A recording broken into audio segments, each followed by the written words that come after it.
Continuing with the chemical properties of ammonia, part 5. Aqueous solution of ammonia. What is aqueous solution of ammonia?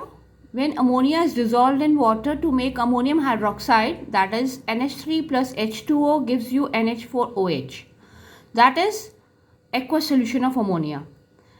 Ammonium hydroxide can react with acids. Being a base, it can react with acids to form salt and water. As you can see from the box, ammonium hydroxide is reacting with HCl to make ammonium chloride and water. Similarly, ammonium hydroxide is reacting with HNO3 to make ammonium nitrate and water. Ammonium hydroxide is reacting with H2SO4 to make ammonium sulfate and water. So this is basically showing the typical nature of a base reacting with an acid, leading to neutralization and formation of products, that is salt and water. Reaction of aqueous solution of ammonia with soluble metal salts. Ammonium hydroxide can react with soluble salts of metals to give PPTs. Ammonium hydroxide is a very important lab reagent when we want to identify the cations. In the next slide, it will be more clear because it will be shown to you in the tabular form. But here I like to mention that ammonium hydroxide, sodium hydroxide and potassium hydroxide, they are very important lab chemicals because when they react with the soluble metal salts, for example, if you take lead nitrate, then you take ferrous sulfate, ferric chloride, copper sulfate. Now we can make them react. These are all soluble metallic salts. We can make them react with ammonium hydroxide, and on reaction with ammonium hydroxide, these soluble metallic salts, they produce a colored or maybe white color PPT. With the help of the PPT formation and its color and its solubility, we can identify the cation present. Now see here, this is a soluble metallic salt, FeSO4. Ferrous sulfate is soluble in water. It's a metallic salt solution. If we put ammonium hydroxide, then we get dirty green color PPT. Now this will be the color of the PPT when you will use ammonium hydroxide drop by drop. After that, we add ammonium hydroxide in the same test tube, that is in the dirty green color PPT which we have got. We add ammonium hydroxide in excess and we want to note that if any change happens. Yes, the PPT remains insoluble. If this is our observation, then it is confirmed that it is ferrous in the salt provided. Similarly, if it is ferric, FeCl3, then if you add ammonium hydroxide to it, it will give you reddish brown color PPT, and then this PPT will be insoluble in excess.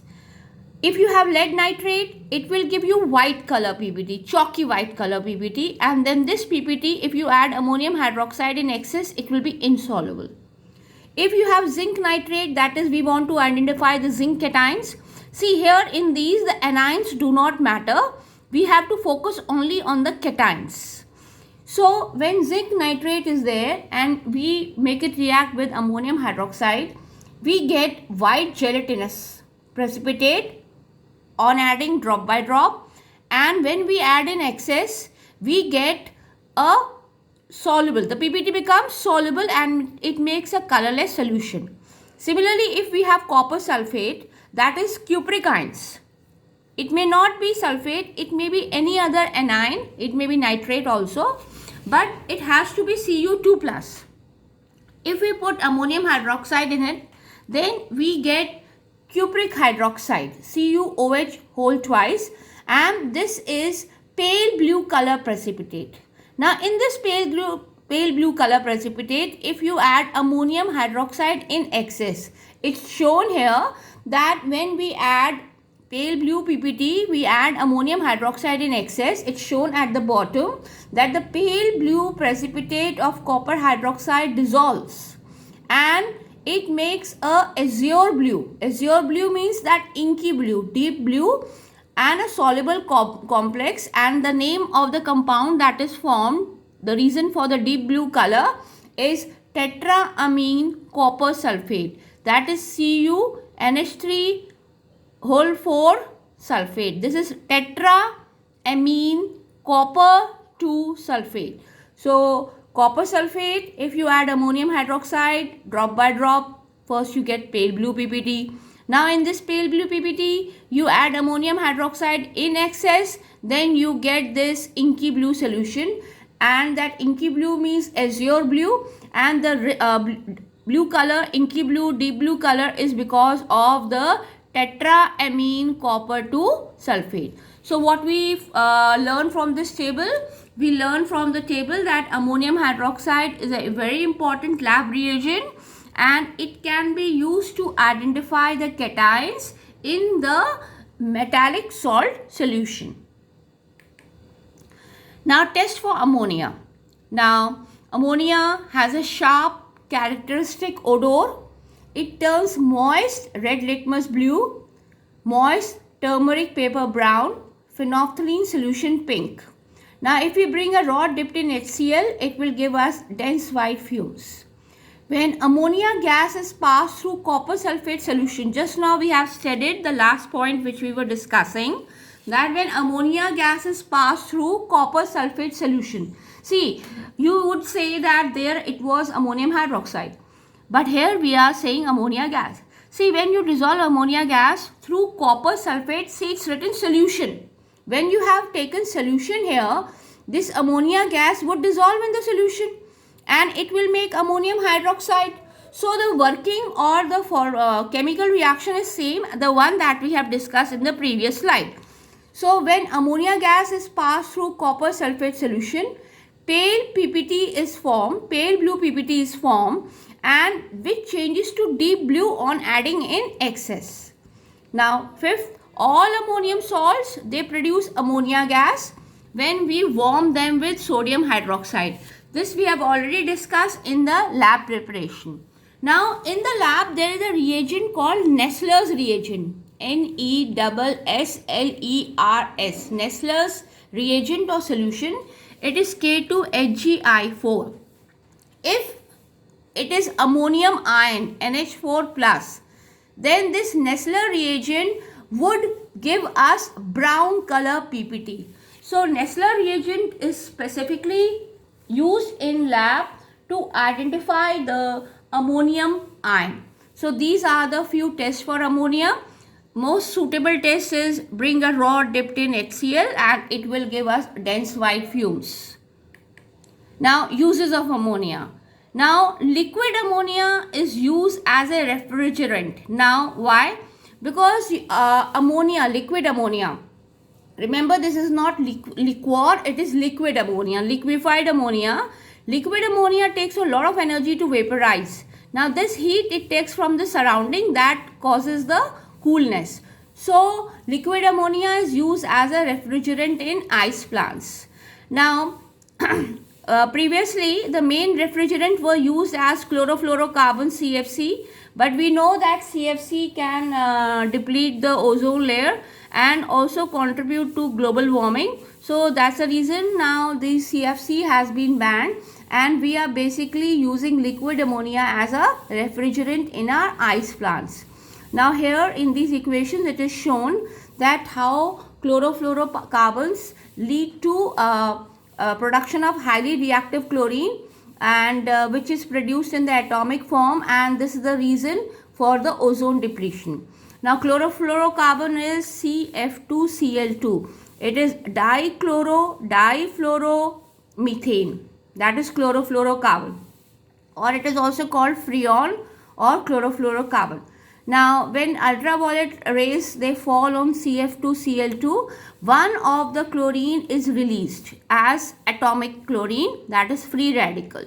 Now this Cl free radical atomic chlorine reacts with the ozone O3 and it makes ClO, chlorine monoxide, and O3 changes into O2.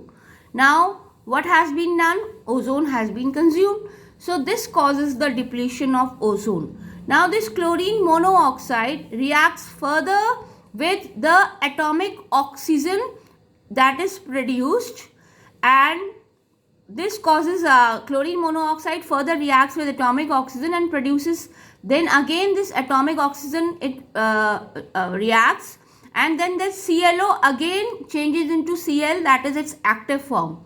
Now this Cl again can deplete one of the more ozone molecule. So this is how the ozone layer gets depleted by the continuous regeneration of free radical, that is atomic chlorine.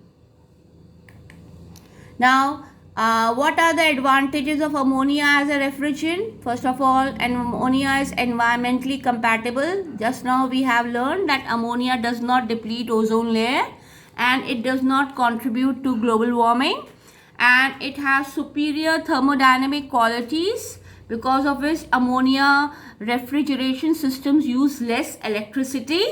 Ammonia has a very recognizable odor, and so its leak are not likely to escape. We can easily detect if ammonia leaks in the storehouse. Now ammonia has some disadvantage also. Now it is mentioned in the box that ammonia has some disadvantage. It is not compatible with copper, so it cannot be used in any system with copper pipes. Now ammonia is not compatible with copper, so if we are having a machine in which copper pipes are being used, then ammonia gas cannot be used. And ammonia is poisonous in high concentration, and although it is easily detectable due to its smell, but since it is lighter than air, it goes up in the atmosphere and not affecting the life too much on the earth. But in high concentration, ammonia is poisonous, but we still prefer to use it, because of the reason that ammonia being lighter, it escapes in the environment and it goes high up in the atmosphere, and it does not affect the life too much on the earth. Now next point, ammonia is also used as a lab reagent. Just now we have discussed that how ammonium hydroxide can be used to detect the cations in the metallic soluble salts. Third, aqueous ammonia, that is ammonium hydroxide, is used as an emulsifier. Emulsifier means it will dissolve the fats. Now basically when our clothes get stained by grease or perspiration marks are there, then those areas can be washed with ammonium hydroxide and it will dissolve the fats, because grease and basically our sweat is fats.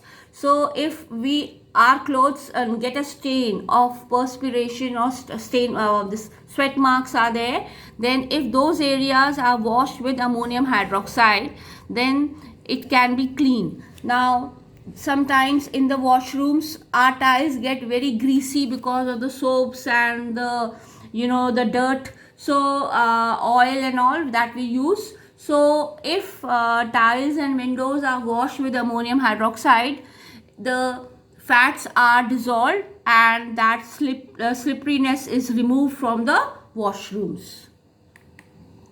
Ammonia is also used in the manufacture of nitrogenous fertilizers.